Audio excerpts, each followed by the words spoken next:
Hi guys, welcome to HardReset.Info channel. Today I have Samsung Galaxy A06 and I want to show you how add website shortcuts icon to your home screen on this device. First step, open Google Chrome application. Find the website which you want to add to your home screen as shortcuts icon. Maybe HardReset.Info.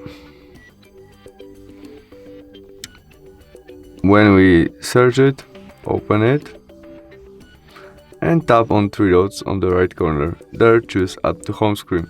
In this part we can custom name of our shortcuts icon. We can delete all, delete something and write something new, what you need and prefer.